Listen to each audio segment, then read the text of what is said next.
Kung ngayon, maulan na umaga, mayroon tayong gawain. Medyo mabigat-bigat itong mga ka-idol. Spider-Man. Sliding clutch. Paano natin nalaman sliding clutch? Kahit hindi pa nakita. Base lang dito sa experience natin ito. Yun o. Nakita nyo naman o. Yan, sagad na sagad. Dapat tagaganon yan. Yan o. Sagad na sagad. Nag-abot na. Yan, titingnan natin. Papakita ko sa inyo kayo doon. Yung diagnose natin na ganito ang senaryo. Original to ha. Original pa yung secondary clutch niya. Makita mo yan no. Pakita ko sa inyo pag plus. Ito mo, hindi kita pat gano'n siya na. Ngayon, matigas na ito. Umuugong na to. Yan, titingnan natin yan.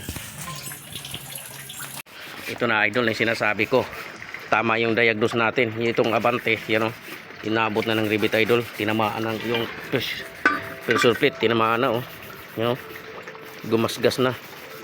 Yan, itong Abante. Yan ang gumasgas dito sa pressure plate. Yan o. Yan mo, tamang diagnose ko. Hindi talaga nagkamali pas mga ganyan sintomas. Yun. Kita sa atras, sagad na rin. Diba? Tama yung diagnose natin. Dito nagkamali. Nasagad na. Tama.